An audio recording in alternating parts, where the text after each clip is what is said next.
So today's topic is amnesia.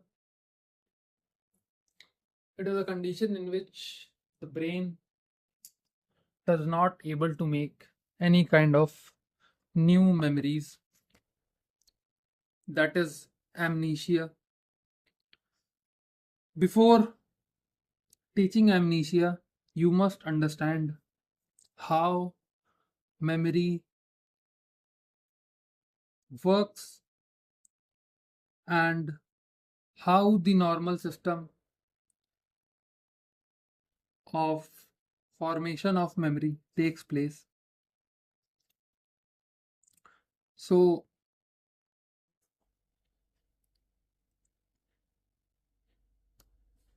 to basically understand memory, we have to understand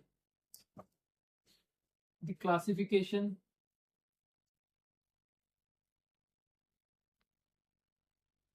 of memory. This classification will include all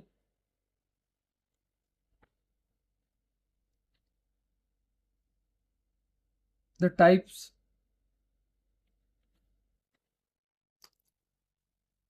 So the first we have is the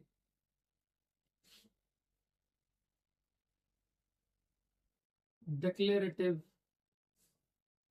memory. The declarative memory is also said to be a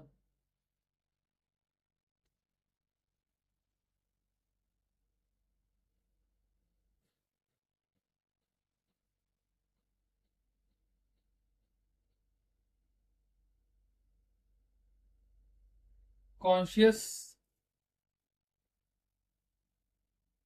recall or the explicit type memory.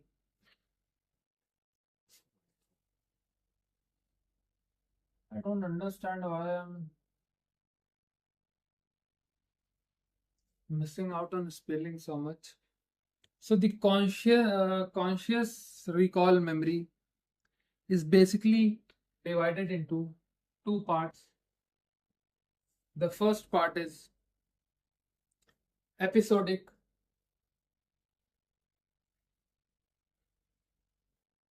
memory, and the second one is semantic memory.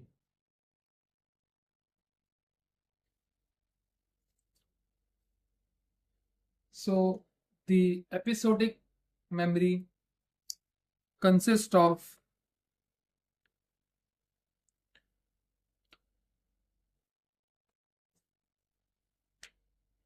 the personal experience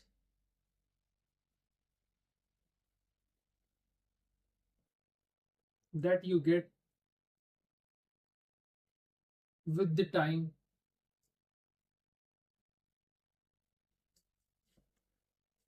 It's basically comes under the category, for example, if a person said, or you are trying to recall what you had for breakfast yesterday, so it comes under that category. And it is the most vulnerable one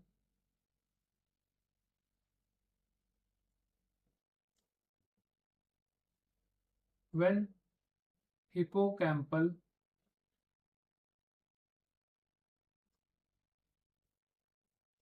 damage occurs.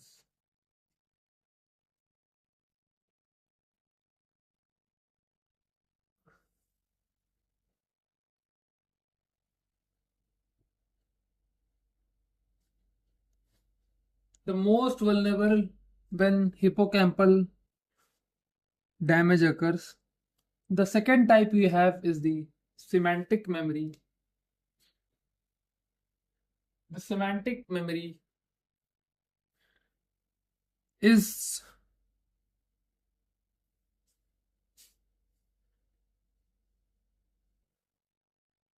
a general knowledge and facts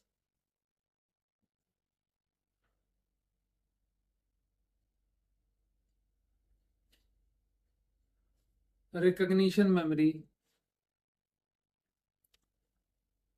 So the general knowledge and the facts are maintained with the help of semantic memory, comes under the category of semantic memory.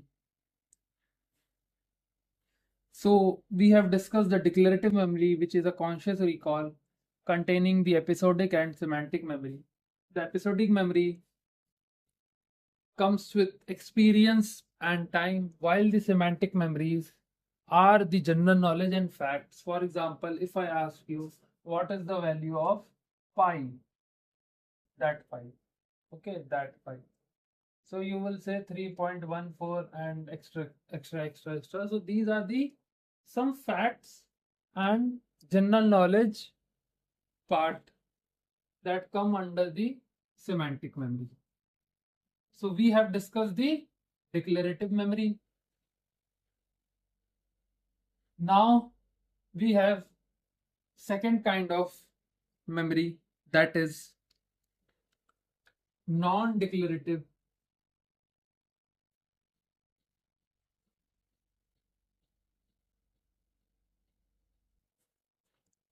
The non-declarative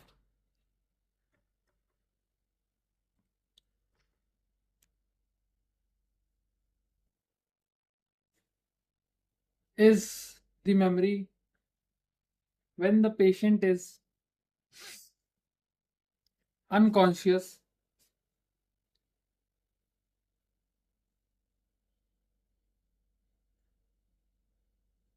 so it basically comes under the unconscious or the implicit type, such as these memory contains three different categories. The first one is procedural memory. The second one is priming. The third one is conditioning.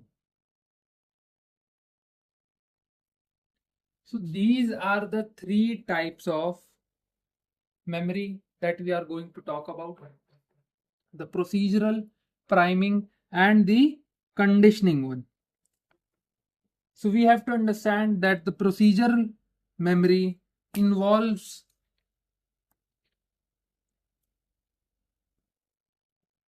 the skills plus the habits of day-to-day life. They are affected when the part of basal ganglia or cerebellum is affected. So these procedural memories contain the skills, habits, and they are affected when the basal ganglia or cerebellum are affected.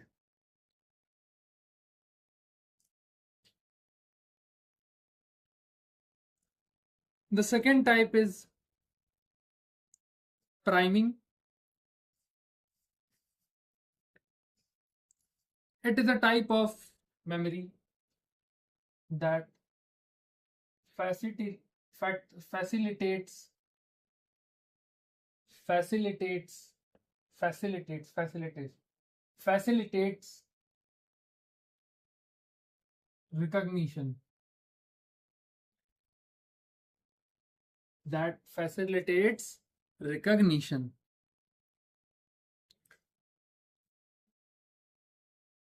The conditioning memory comes when you have some time conditioned for that response or already ready for that response.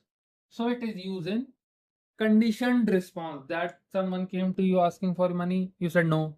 So that is a conditioned response. You said yes or you can't say no. That vary from person to person. How you are treating the situation at that time, that is known as conditioning, and it comes with a conditioned response.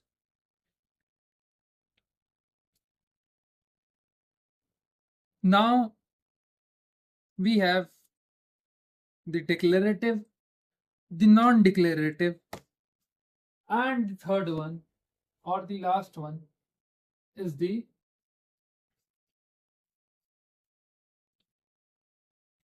working memory.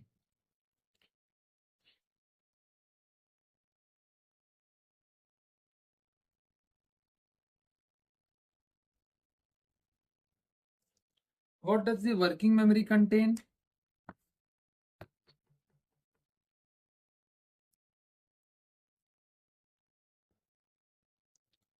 It is a temporary storage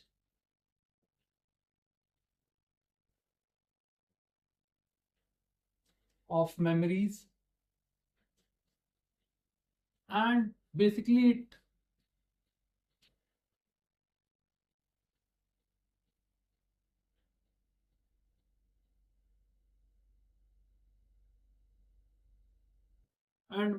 it is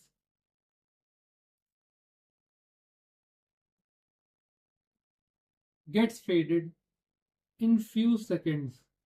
So the duration of this memory are in seconds, and the average person that remember the temporary information can have only 7 items or 8 items properly remember in the working memory.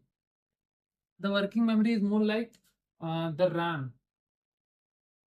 The RAM. The working memory is more like the RAM. Okay. So we understand the classification of the memory. Now we understand how these memories are formed. The pathway, you can say the pathway or the route for the anatomical structure for a memory to form. The memory circuit, we have already read the memory circuit, that is known as Pappy's circuit. I think in what class I have told you about this circuit. I don't remember this exact class, but we have already discussed in the earlier videos. There is a circuit for memory known as the Pappy's circuit. So when you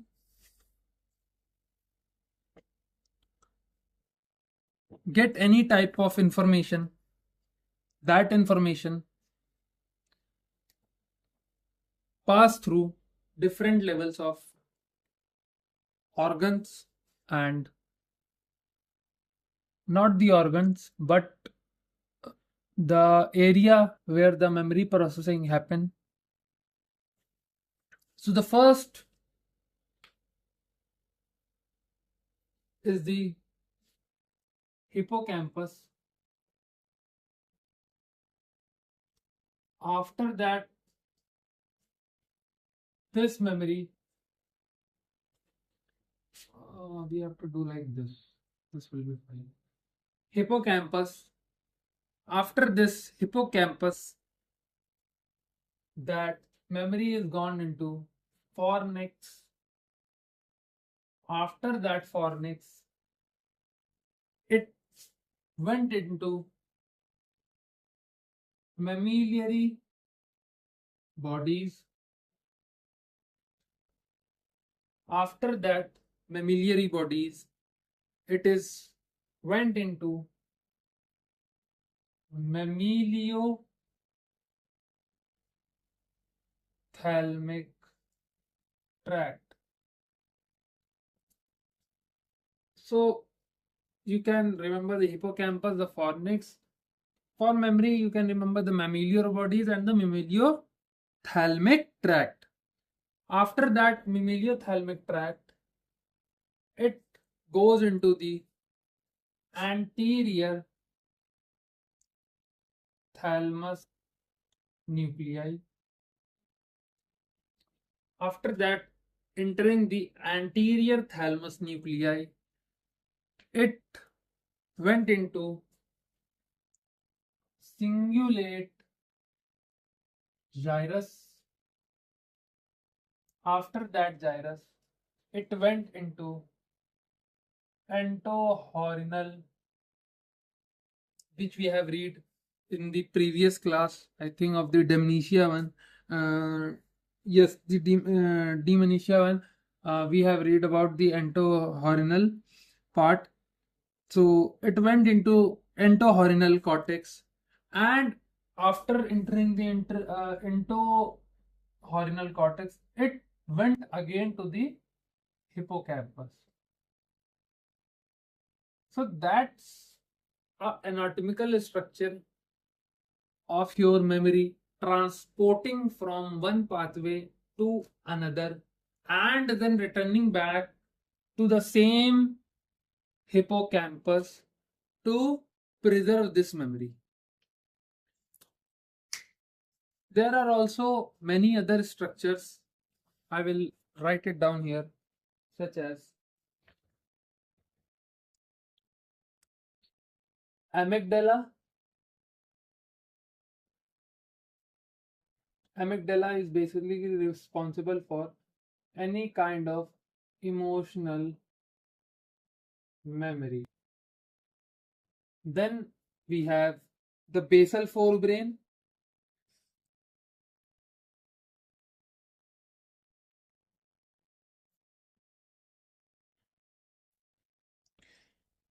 Then we have diencephalon.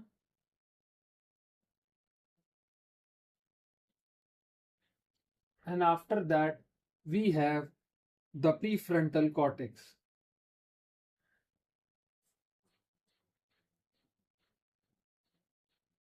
So basically, the amygdala hold a emotional, it's coming in the camera or not, huh? The emotional memory. The basal forebrain contains the cholinergic input that get into the hippocampus. The prefrontal cortex works with the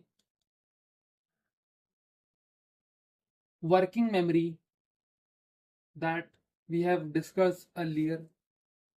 That I said it is a RAM that occurs for some second and only remember 7 to 8 items. So the diencephalon have the thalamus and the mammillary body. So these are all the structures that memory are meant to take place, and these are the pathways or the anatomical structure from which your memory is being maintained.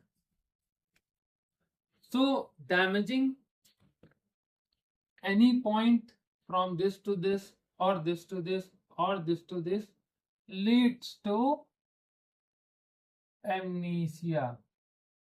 So damaging any root of the anatomical structure of memory circuit or the Papez circuit is said to be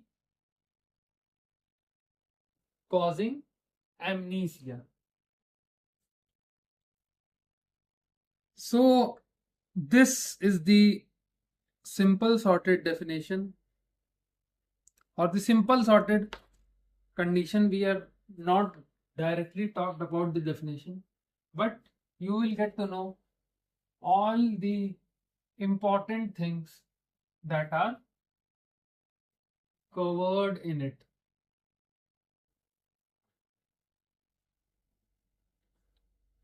So we have discussed the anatomical structure along with the circuit that includes the memory.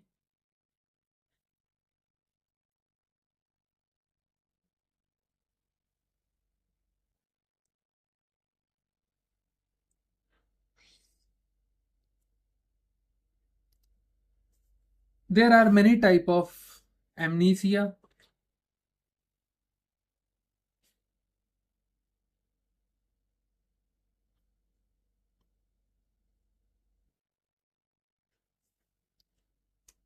We are not going to discuss every type of amnesia. First is anterograde amnesia. The second one is retrograde amnesia.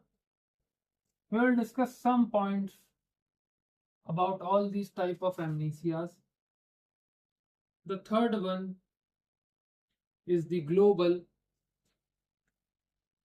amnesia. Amnesia.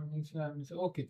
The retrograde, the global, the transient, the permanent, the focal.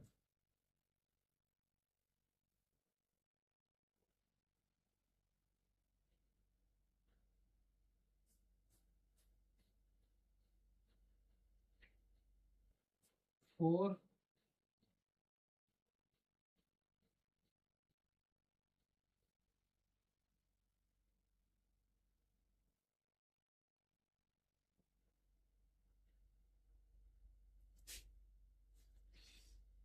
So basically we have 1, 2, 3, 4, 5, and the sixth one is the permanent.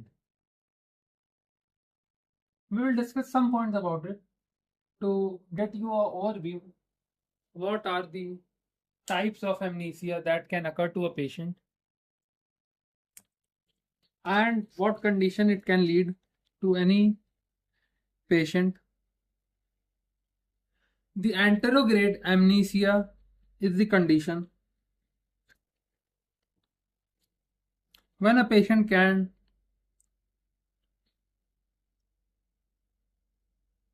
not form new memory events. New memory. When a patient cannot form new memory. Okay. This occurs due to hippocampal damage.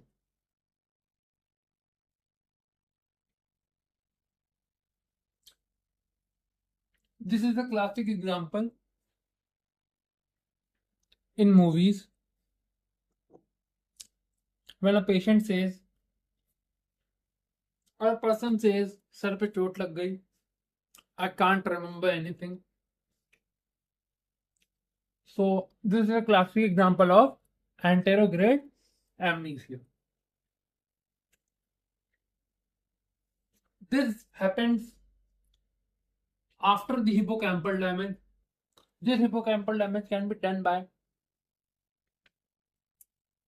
many things such as trauma, head injury, any kind of lesion or occlusion. Okay. So the patient would not be able to form new memory after that hippocampal damage. After that hippocampal damage. Rest, he will remember the older memory from, if the person have, for example, TBI or RTA, and the person complains, I can't remember anything. But when you ask his name, his mother name, he will remember it easily. But he can't form new memory because the starting memory pathway, that is a hippocampus, is damaged. Now talking about the retrograde amnesia.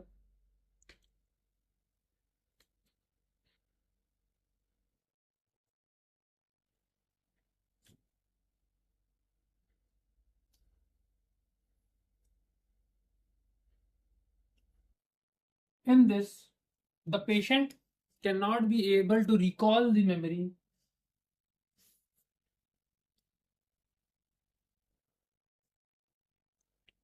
when the hippocampal damage appears. For example, we are taking in both types. We are taking example, the patient get falls and struck his head on something such as floor. He struck his head on floor. So there is a hippocampal damage. So in term of anterograde amnesia, the patient will say that I can't remember anything after I hit my head, but I can remember my name, my mother's name, my father's name, where my house is. So that is the anterograde amnesia. While talking about the retrograde amnesia, the patient cannot recall the memory before the event. Cannot recall memory before the event that has been occurred to him, such as we have taken example of fall. So the patient will not be able to recall the memory before that incident or before the hippocampal damage. So that we are going to say is the retrograde amnesia.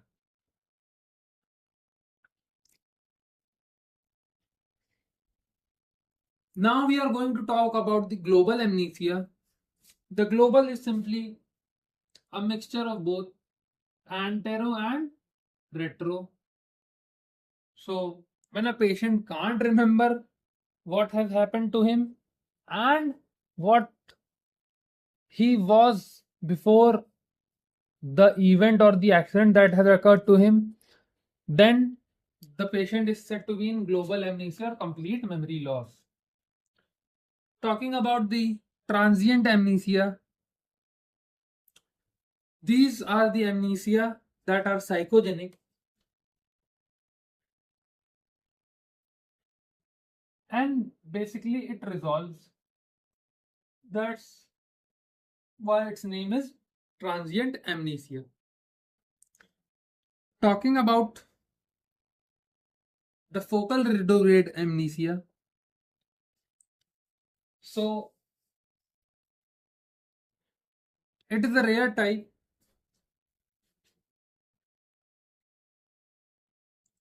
and in this type of amnesia, no other types are involved and especially the retrograde amnesia is seen in patient. It is more seen in psychological conditions.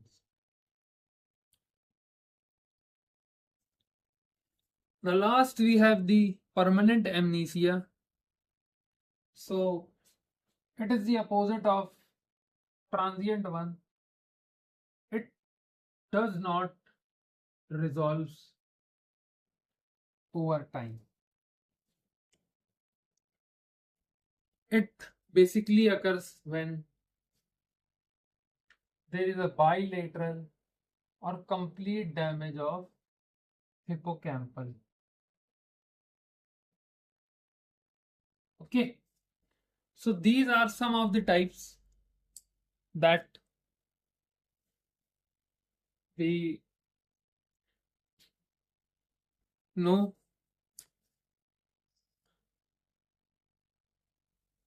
So the patient can have different types or a mixture of any two types, such as the next we are that going to read is transient. Toffee बहुत अच्छी है.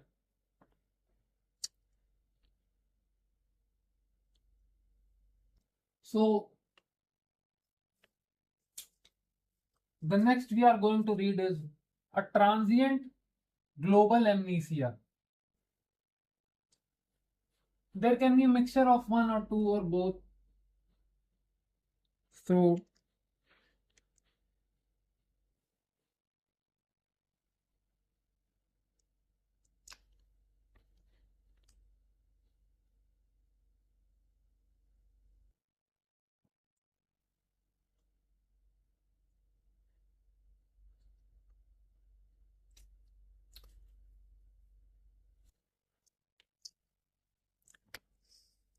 the transient global amnesia is sudden, temporary episode of, I've already told you earlier that it is consist of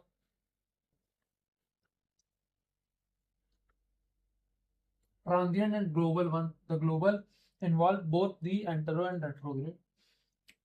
Episode of retrograde with variable of retrograde. That is the transient global amnesia, the sudden temporary episode of anterograde with variable retrograde amnesia, causing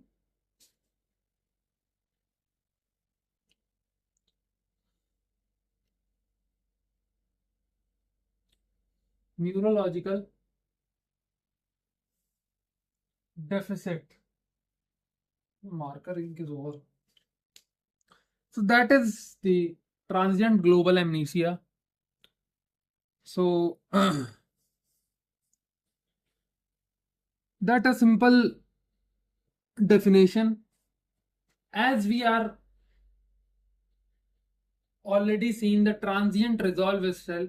So it basically resolves itself within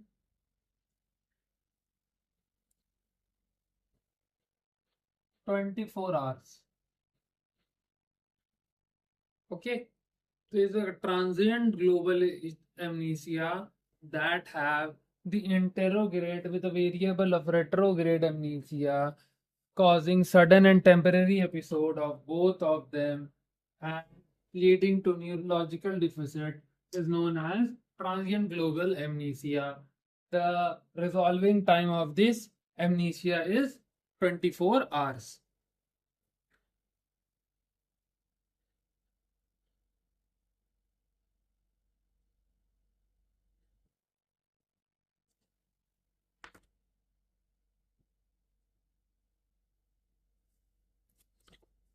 To understand this amnesia's pathophysiology, or why amnesia basically occur, there are basically two theory for the pathophysiology. Why the condition occurs.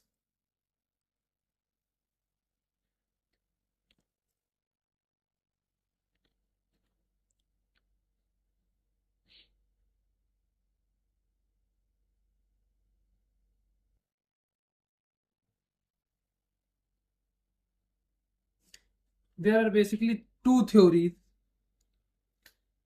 Theory number one, that is the most accepted one. Venous congestion. It is the most accepted theory.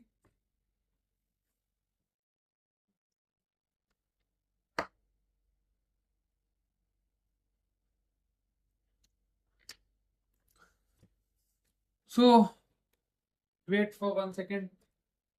I am going to refill my blue marker.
The Camlin ink is not good.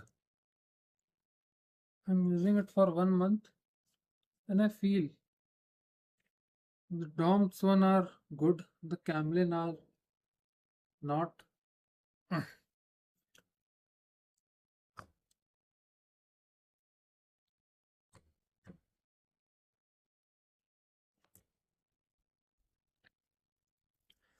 So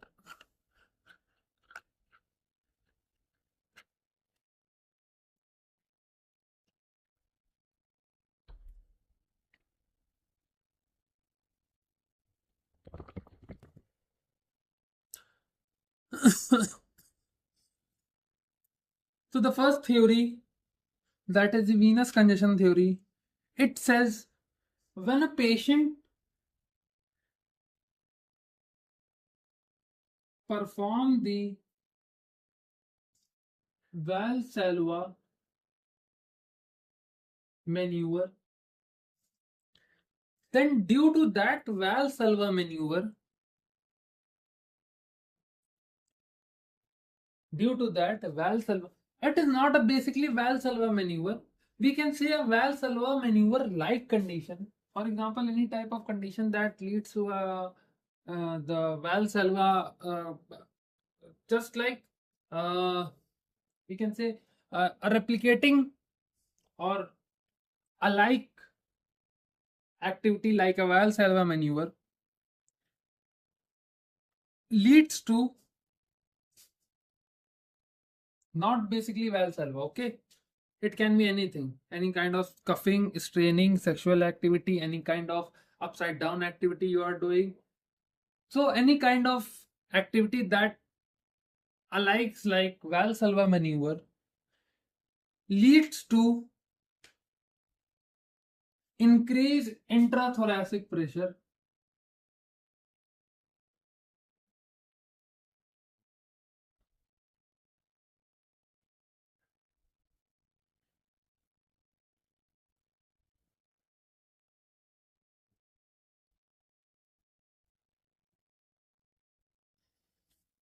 This intrathoracic pressure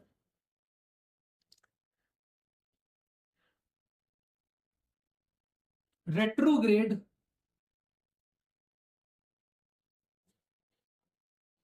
what I'm doing, I don't understand what I've gone with the spelling. The retrograde venous flow in jugular vein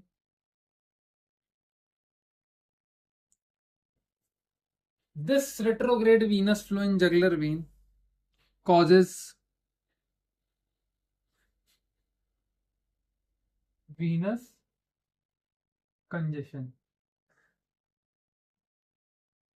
Where the venous congestion would happen? In the cerebral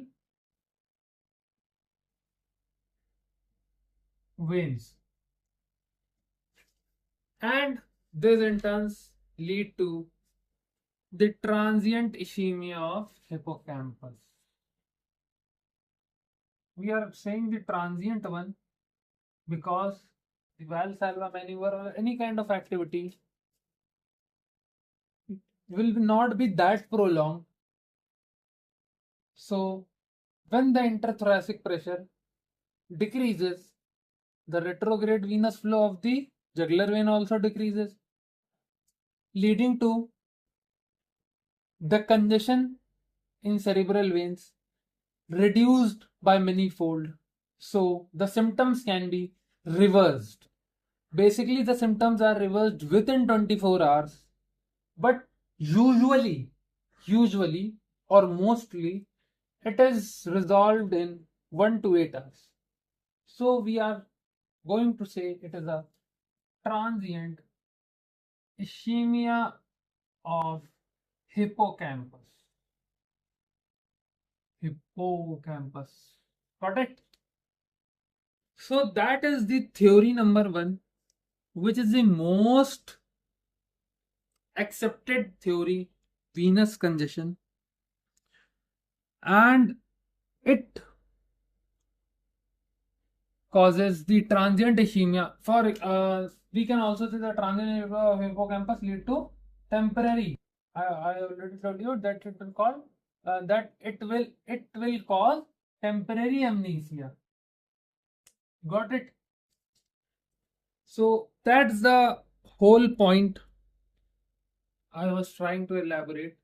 That's the first theory. The second theory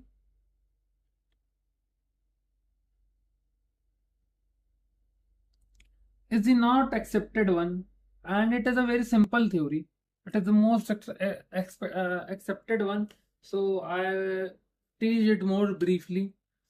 But to give an overview on theory number 2, it is caused when a mechanism of depression is spreading through temporal lobe. Where in the temporal lobe? The medial temporal lobe. The medial temporal lobe have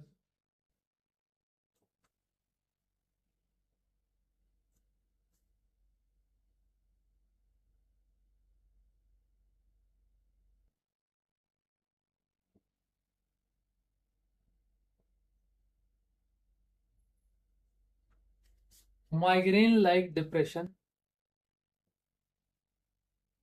causing the crippling of the mechanism of hippocampus. That's the theory 2. So I'm just giving you an overview, nothing else. The medial temporal lobe have a migraine-like depression mechanism occur in it, leading to transient ischemia of hippocampus that leads to temporary amnesia. The third theory is ischemic. It is a less favored theory because the theory is based upon the complete age of the patient, and in transient ischemic attack, that is TIA, when the posterior circulation is affected in the TIA, transient ischemic attack, the temporary hippocampal ischemia occurs, leading to temporary amnesia.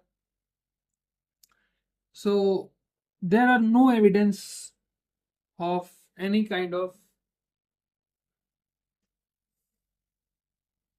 supporting the theory second and theory, but we have some evidence. We have some evidence and a proven evidence for theory number 1.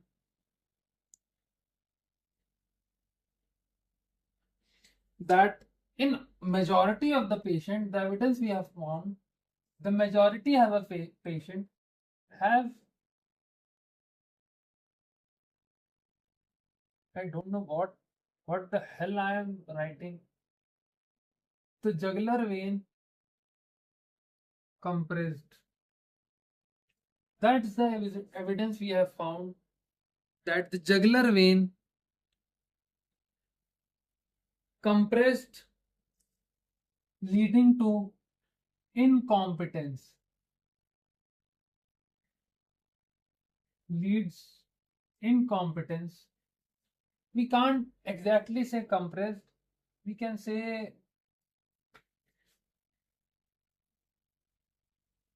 not working properly or abnormality, anything like that, but we can't exactly say compressed. So that's the evidence that jugular vein is incompetence. We can say the incompetence word in all of the patient with transient global amnesia. So that is only the evidence that has been found and can be seen in most of the patient. So that's the theory we have for a venous congestion, for a transient global amnesia.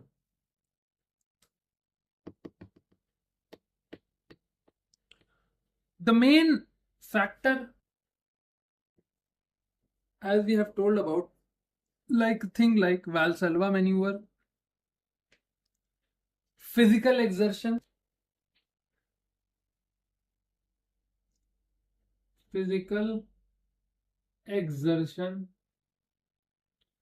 sexual activity basically is the most classic one in this scenario.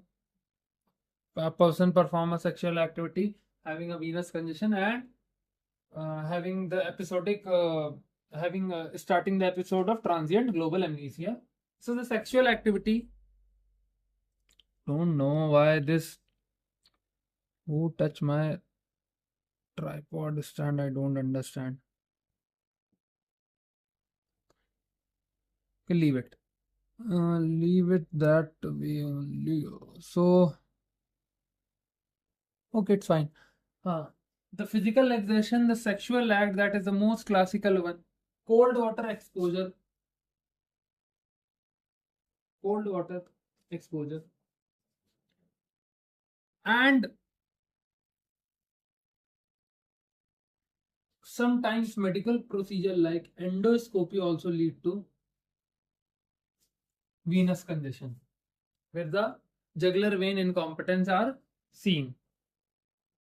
So these are some types, some activities like the Valsalva maneuver that a patient can do in day-to-day life, not the endoscopy one, but other activities may be done by different peoples. So they can also lead to transient global amnesia. So it is not a condition to panic, but to understand what has happened to a patient. Okay.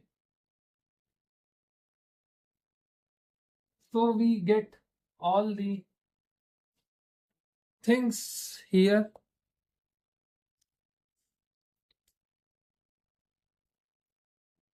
Now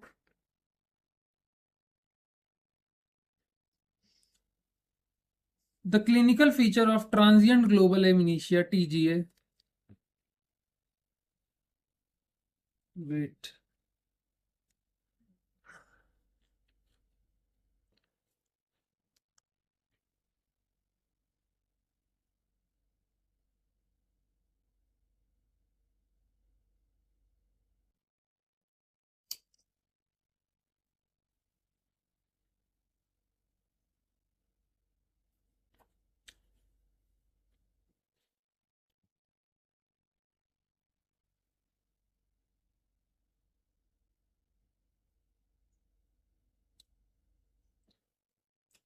You cannot form new memory.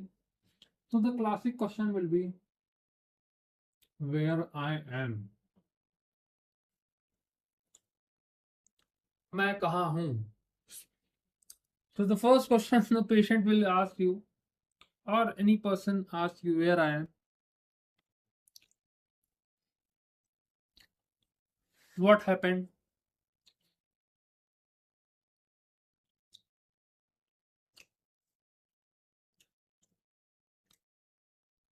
What day it is? He might not ask what year it is, because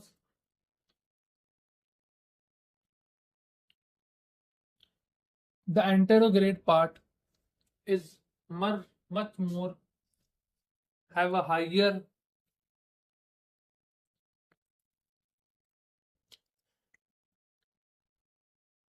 what we can say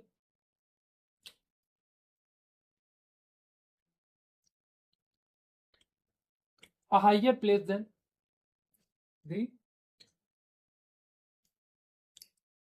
retrograde.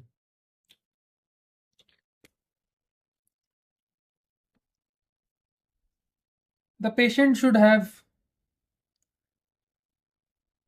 his language intact, his motor function intact. He recognizes his family member. He knows who he is, who he does. No, not any kind of neurological signs such as weakness, sensory stimulation impairment, or anything like that. He will be alert and attentive and maybe anxious or agitated. So the resolution recovery occurs within 24 hours happen mostly between 1 to 8 or 10 hours depending upon the patient.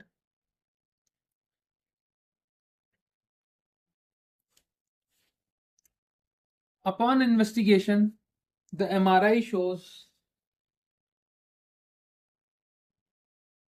a small bright spot in hippocampus, but it can only be seen when the condition occurs under, I think, 48 to 72 hours is the best time when these MRI can detect that the patient have a hippocampal global amnesia or hippocampal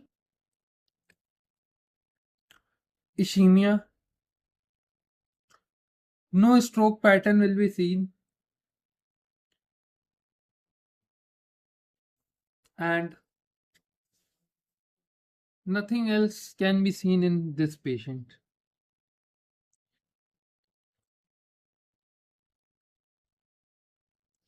The differential diagnosis will be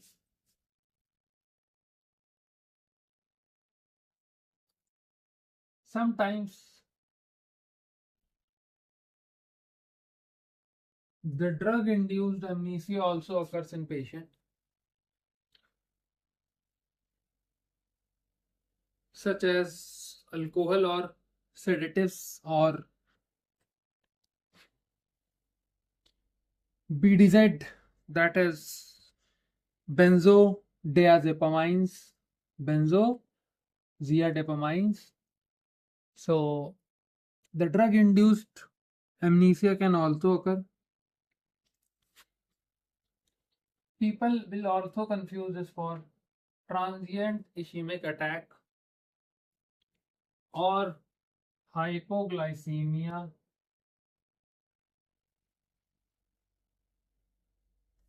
So, studying the clinical feature of the patient and understanding all these things, you can easily differentially diagnose what is done to the patient. The management of the patient is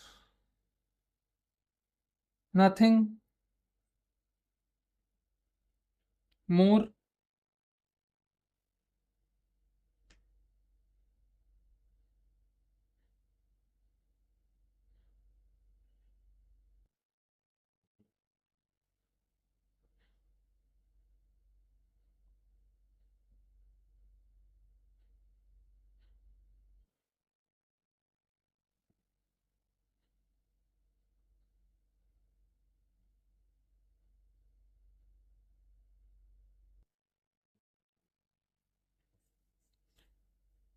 so amnesia is over.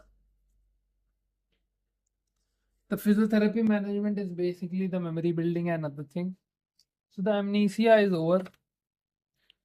There are also other amnesic disorder such as Korsakoff syndrome caused due to the vitamin B1 deficiency, Wernicke's encephalopathy that also leads to Korsakoff syndromes, Korsakoff syndromes. Okay, the bilateral hippocampus damage, the herpes simplex encephalitis (HSE), the lymphic encephalitis, the psychogenic amnesia, the diencephalic amnesia, the post-traumatic amnesia. These are all the other amnetic disorders that we are going to discuss later in the video. So that's it for this video, the amnesia. So we are the next video covering all this will be a shorter video. We will try to cover each and every syndrome, but we will not stretch the topic as we are not going to understand about how memory functions, how memory anatomical structure. So it will not take much time. So it will be a shorter video. And after that, we have the Parkinson disease.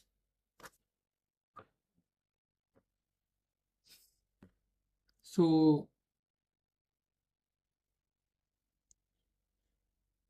we are going to understand all about the Parkinson and all about the basal ganglia syndrome that we see into patient. So that's it for the amnesia. The next video will be on the disorder that amnesia have, other disorder. Okay, thank you.